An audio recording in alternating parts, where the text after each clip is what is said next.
नमस्कार, अमर छत्तीसगढ़ देख रहे हैं आप और खबरों का रुख करेंगे। बड़ी खबर सबसे पहले रायपुर से है, जहां कांग्रेस ने स्टार प्रचारकों की सूची जारी कर दी है भानु प्रतापपुर उपचुनाव के लिए। और CM Bhupesh Baghel, PCC chief Mohan Markam के नाम स्टार प्रचारकों की सूची में शामिल हैं। इसके अलावा स्वास्थ्य मंत्री टीएस सिंहदेव, पीएल पुनिया भी लिस्ट में शामिल हैं। सूची में प्रभारी महामंत्री अमरजीत चावला सहित कुल 37 नाम है। एआईसीसी ने स्टार प्रचारकों की सूची जारी की है, तो ये बड़ी खबर है। कुल 37 नामों का ऐलान किया गया है और इसमें आपको बता दें कि मुख्यमंत्री Bhupesh Baghel, PCC chief Mohan Markam, TS Singhdeo, PL Punia star प्रचारकों की सूची में मौजूद हैं। इसके अलावा प्रभारी महामंत्री अमरजीत चावला भी शामिल हैं। ममता लांजेवार हमारे साथ जुड़ी हैं और जानकारी के साथ इस पर। ममता, स्टार प्रचारकों की सूची जारी हो गई, 37 नामों की लंबी सूची है। इससे इस बात का अंदाजा लगाया जा सकता है कि कितनी गंभीरता से पार्टी इस बाय इलेक्शन को ले रही है। ममता। बिल्कुल, देखिए, पीएल पुनिया है, मोहन मरकाम है, भूपेश बघेल है, मुख्यमंत्री भूपेश बघेल, चंदन यादव है और टीएस सिंहदेव है। मंत्री अगर हम बात करें तो सभी जो केंद्रीय मंत्री हैं, जो कैबिनेट मंत्री हैं, उनकी ड्यूटी लगाई गई है। इसके साथ ही अगर हम बात करें तो सांसद ज्योत्सना महंत, राज्यसभा सांसद फूलोदेवी नेताम और ये तमाम जो एक तरह से कहें कि विधायक और सांसद, इनकी भी ड्यूटी लगाई गई है। तो जाहिर तौर पर ये जो उपचुनाव है वो बीजेपी और कांग्रेस दोनों के लिए एक तरह से साख का सवाल है। और ऐसे समय में जब विधानसभा चुनाव को लेकर महज साल भर बचे हुए हैं, जाहिर तौर पर और बस्तर की सीटों को लेकर आकलन हो सकता है इसको लेकर, क्योंकि प्रवेश द्वार माना जाता है चारमा और कांकेर, ये जो भानु प्रतापपुर है उसको बस्तर का। तो ये जो चुनाव है वो काफ़ी महत्वपूर्ण है और यही वजह है कि 37 लोगों की सूची जो है वो जो कांग्रेस ने जारी की है, जिसमें मुख्यमंत्री भूपेश बघेल भी स्टार प्रचारक के तौर पर हैं, पीएल पुनिया भी हैं और जो तमाम जो कैबिनेट मंत्री हैं उनको शामिल किया गया है। इस चुनाव के जो नतीजे होंगे वो दोनों ही पार्टियों के लिए, दोनों ही पार्टियां समझती हैं कि एक तरह से कहें कि खुद के आत्मावलोकन और समीक्षा के लिए भी होंगे और जो मुद्दे उठाए जाएंगे वो भी उन मुद्दों के जरिए, जिन मुद्दों पर मुहर लगेगी उसके जरिए दोनों ही पार्टियों को पता चलेगा कि किन मुद्दों को लेकर जनता के बीच में जाया जा सकता है, किन मुद्दों को और विस्तृत किया जा सकता है, उसे बढ़ाया जा सकता है। जी बिल्कुल बिल्कुल, तो यही वजह है कि दोनों तरफ से जोरदार ताकत लगाई जा रही है। शुक्रिया ममता आपका इस पूरी जानकारी के लिए, धन्यवाद। तो आपको एक बार फिर बता दें, भानु प्रतापपुर उपचुनाव में कांग्रेस ने स्टार प्रचारकों की सूची जारी कर दी है। 37 नामों का ऐलान इसमें किया गया है और इसमें मुख्यमंत्री भूपेश बघेल सहित प्रभारी और इसके अलावा प्रदेश कांग्रेस अध्यक्ष भी शामिल हैं। दरअसल दोनों बड़े सियासी दल पूरा दमखम इस बाय इलेक्शन में लगा रहे हैं।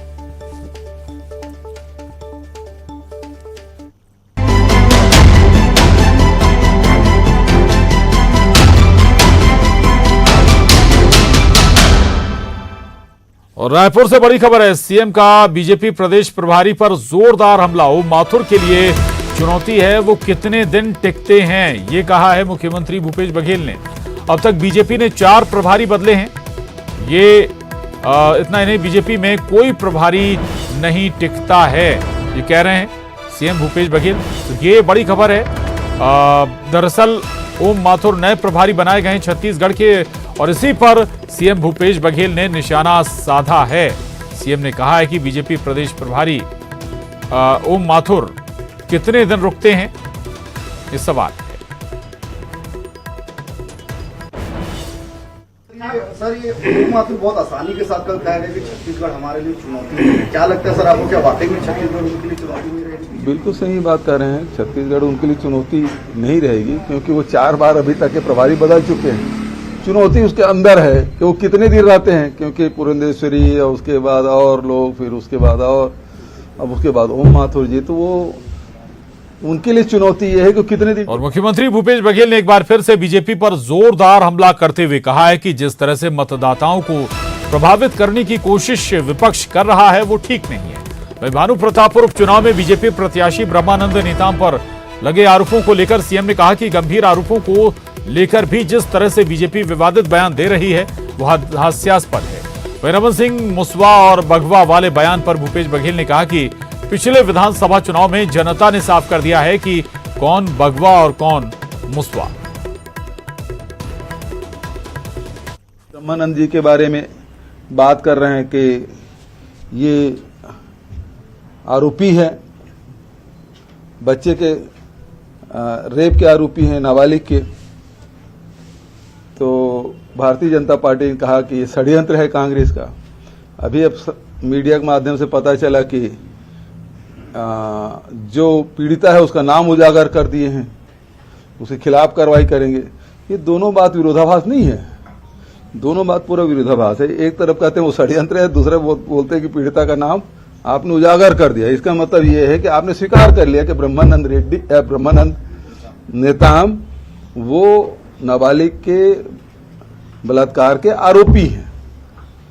तो अब एक तरफ तो रमन सिंह जी मुझे मुसवा कहते हैं, कभी बिलई कहते हैं, कभी कुकुर कहते हैं, है ना, और दूसरे तरफ बलात्कारियों के साथ वो खड़े दिखाई दे रहे हैं। तो उनको अजय ब्रिजमोहन जी और बाकी भाजपा के नेता बोल रहे हैं कि अरेस्ट करें, चैलेंज किया है। तो हाँ भाई, कानून अपना कानूनी कार्रवाई अपने ढंग से चलेगी, उसके कहने से थोड़ी है कि किसी फांसी में टांग, यही फांसी बात है इनका। बोल दे ये गलत है तो फांसी में टांग, अरे भाई उसकी प्रक्रिया है, प्रक्रिया के तहत कार्रवाई होगी, उसको इंतजार करना चाहिए। सर ये केंद्र सरकार दल बदल कानून में नए प्रावधान लाने जा रही है। क्या 5 साल जो चुनाव के वक्त अगर जनप्रतिनिधि पार्टी छोड़कर दूसरे पार्टी में जाते हैं उसको 5 साल चुनाव नहीं लड़ सकते। क्या लगता है जनप्रतिनिधियों के मन में डर फैलाने के लिए इस तरह प्रावधान लाया जा रहा है? तो सबसे ज्यादा दल बदल तो वही कराए हैं, मतलब 100 चूहे खा के बिल्ली हज को चली वाली हिसाब में सबसे ज्यादा दल बदल तो वही कराए हैं भाई। कर रहे हैं, वो लिखे हैं कि 4 साल के दाऊ जी के सत्ता में सरकार में। अरे मुझसे सब दबोगे क्या मैं? 10 दिन करने की मांग की है, कम से कम 10 दिन का होना चाहिए।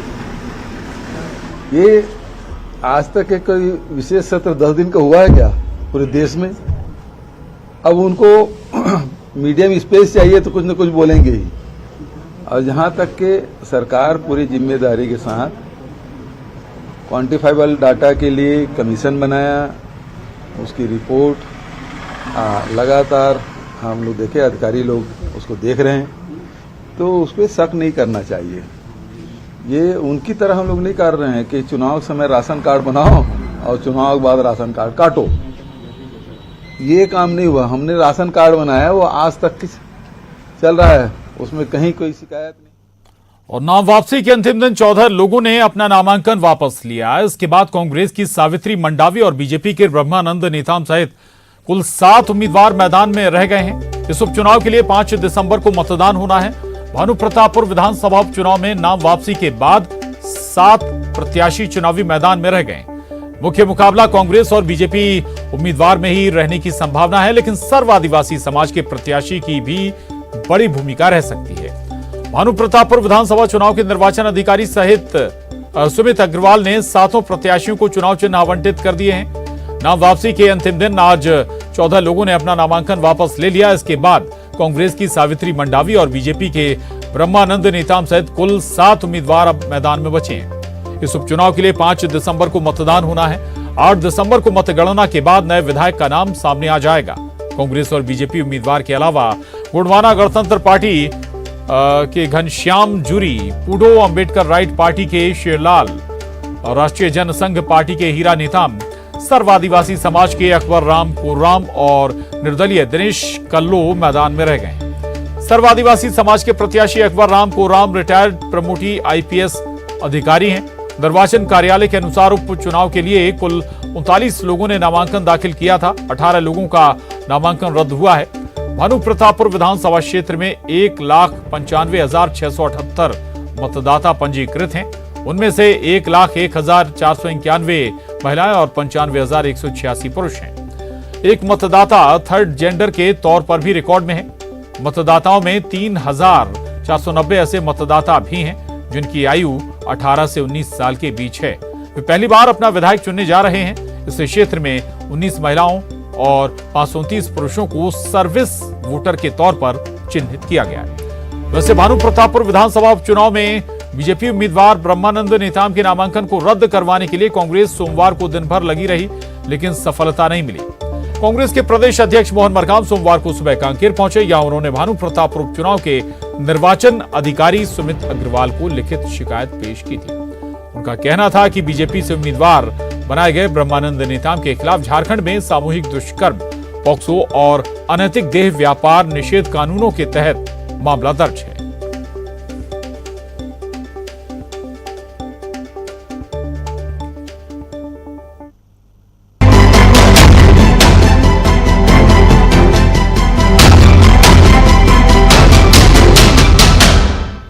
और 2023 में छत्तीसगढ़ का किला फतेह करने के लिए बीजेपी पूरी तरह से कमर कस कर तैयार है। आज देर शाम तक बीजेपी में लगातार बैठकों का दौर जारी रहेगा। सबसे पहले आज बीजेपी प्रदेश प्रभारी ओम माथुर पदाधिकारियों की बैठक में शामिल हुए। बैठक में मोर्चा अध्यक्ष और जिला प्रभारी से पार्टी के कामकाज की प्रदेश प्रभारी ने फीडबैक लिया। वहीं शाम 3:30 बजे बीजेपी प्रदेश प्रभारी ओम माथुर सांसदों और विधायकों के साथ भी एक बैठक करने वाले हैं। बैठक में उनके विधानसभा क्षेत्र और संसदीय क्षेत्र पर चर्चा होगी। वहीं शाम 5 बजे आज सबसे अहम बैठक बीजेपी कोर ग्रुप की होगी, जिसमें भानु प्रतापपुर और 23 में होने वाले विधानसभा चुनाव पर चर्चा होगी।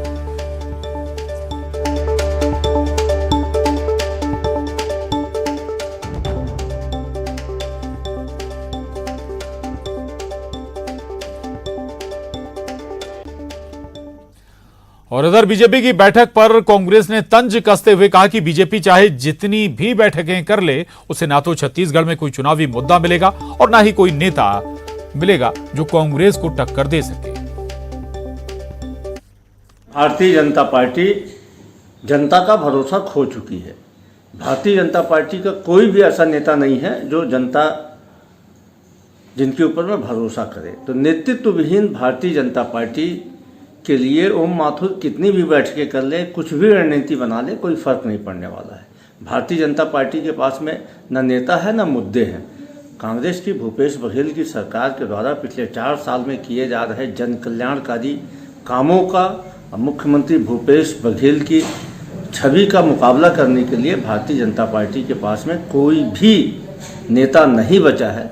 तो ओम माथुर की बैठकें, ओम माथुर की रणनीति सारी कवायद फिजूल साबित होने वाली है। इसके पहले भी भारतीय जनता पार्टी के 3 प्रभारी यहाँ पे आए थे। पुरेंद्रेश्वरी आई थी, पुरेंद्रेश्वरी जी ने भी बहुत सारी बैठकें की, संभागवार बैठकें की, अंततः उन्हें भी वापस जाना पड़ा। ओम माथुर को भी भानु प्रतापपुर उपचुनाव के बाद में संभवतः छत्तीसगढ़ से वापस जाना पड़ेगा। अवधेश मिश्रा हमारे साथ जुड़े हैं रायपुर से और जानकारी के साथ।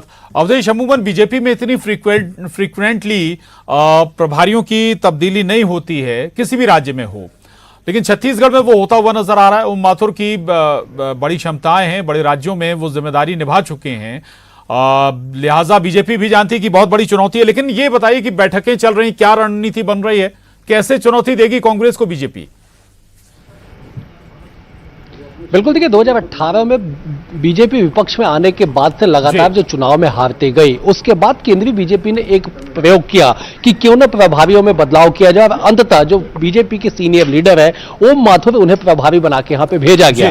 वो कल पहली बार रायपुर में आए, हालांकि सितंबर में उनकी नियुक्ति हो गई थी। और कल से आने के बाद जो अनौपचारिक बैठकों का दौर शुरू हुआ, वो आज औपचारिक बैठक में तब्दील हो चुका है। कोर कमेटी के सदस्यों से मुलाकात, विधायक सांसदों से मुलाकात, प्रदेश पदाधिकारियों से मुलाकात, जिला अध्यक्ष सहित जिला प्रभारी, विधानसभा प्रभारी, सह प्रभारी तक से मुलाकात करके वो रणनीति तय कर रहे हैं कि कैसे बीजेपी मिशन 2023 में रोड मैप तैयार करे, किन किन रास्तों पे चल के सत्ता में वापस आए। क्योंकि कल जब वो एयरपोर्ट पहुंचे थे, उनसे जब बातचीत हुई तो उन्होंने साफ तौर पे कहा था कि छत्तीसगढ़ उनके सामने कोई भी चुनौती नहीं है, क्योंकि कई बड़ी चुनौतियों का सामना कर चुके हैं और बीजेपी को रिचार्ज करने के लिए, बीजेपी की रणनीति तय करने के लिए यहां पे पहुंचे हैं। सीनियर लीडर है, 4 दिनों तक छत्तीसगढ़ में रहेंगे, अलग अलग नेताओं से औपचारिक और अनौपचारिक तमाम तरह की बातें होंगी। लेकिन अभी मिशन 2023 से पहले भानु प्रतापपुर उपचुनाव की क्या रणनीतियां होगी, कैसे वहां पे जनता का विश्वास जीता जाए, क्योंकि माना जा रहा है कि एक प्रकार से लिटमस टेस्ट होगा कि ये चुनाव का जो परिणाम रहेगा 2023 में होने वाले विधानसभा चुनाव में, उसके मनोबल पे उसका असर जरूर होगा। क्योंकि 4 उपचुनाव बीजेपी हार चुकी है, 5वीं कहीं हारती है तो कांग्रेस को एक और मुद्दा मिलेगा कि लगातार जनता ने आप पे भरोसा नहीं जताया दिया, सरकार के कामकाजों पे ही जनता ने भरोसा जताया। लेकिन बीजेपी ये चाहती है कि भानु प्रतापपुर चुनाव में कुछ बेहतर किया जाए, ताकि जनता के बीच जब फिर से एक बार आम चुनाव में 2023 के चुनाव में जाए तो अपनी बातों को और मजबूती से रख सके। और यही वजह है कि तो रहेगा ये बाई इलेक्शन। लेकिन ये थोड़ा सा ये भी महत्वपूर्ण है कि भाई ज्यादा वक्त बचा नहीं, प्रभारी के पास साल भर ही है, अब कितना वो कर पाएंगे ये भी सवाल है। बहुत शुक्रिया अवधेश आपका फिलहाल पूरी जानकारी के लिए, धन्यवाद। आगे बढ़ेंगे और रायपुर से बड़ी खबर है। भारतीय जनता युवा मोर्चा की नई कार्यकारिणी जल्द गठित होगी। एक सप्ताह के भीतर कार्यकारिणी का ऐलान होगा। 35 प्रदेश पदाधिकारियों की सूची पर मंथन जारी है। कुछ जिला अध्यक्षों को भी बदला जा सकता है और जमीन से जुड़े कार्यकर्ता संघर्षशील युवाओं को मौका मिलेगा। सूची और नामों पर मंथन अभी चल रहा है। तो ये बड़ी खबर है रायपुर से, बीजेपी खेमे से। दरअसल भारतीय जनता युवा मोर्चा की नई कार्यकारिणी का जल्द ऐलान हो सकता है। माना जा रहा है सप्ताह भर के भीतर ही ये ऐलान हो जाएगा।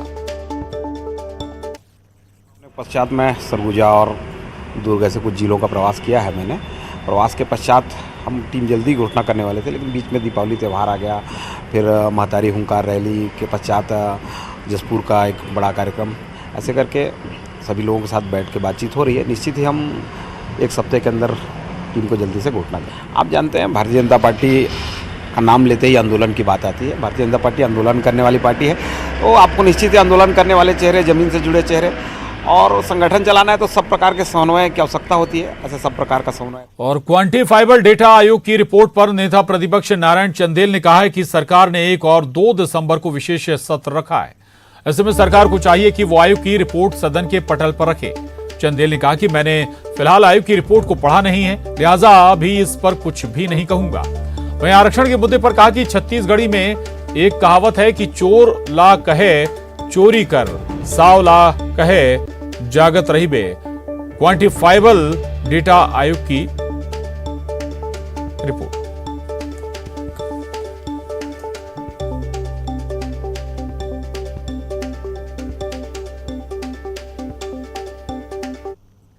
हाँ है आज प्रिंट मीडिया में, लेकिन मैं समझता हूं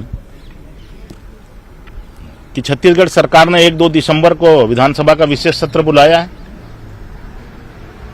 सदन के पटल पर वो आ जाए, उसकी अधिकृत जानकारी हमारे पास आ जाए, हम उसका अध्ययन कर लें। मैं समझता हूं उसके बाद ही कोई प्रतिक्रिया देना उचित रहेगा। इस सरकार के खाने के और है, दिखाने के और है। इस सरकार के बारे में जो छत्तीसगढ़ी में हाना है ना कि चोर ल पेला दे और साव ल जगा दे, ये स्थिति।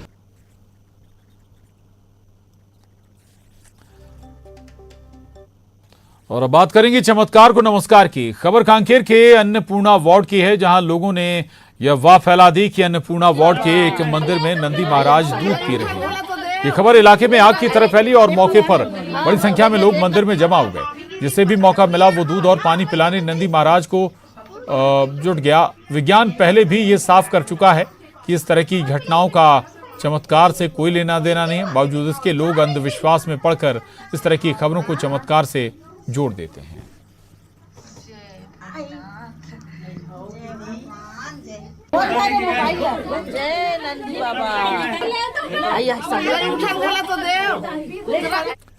और अब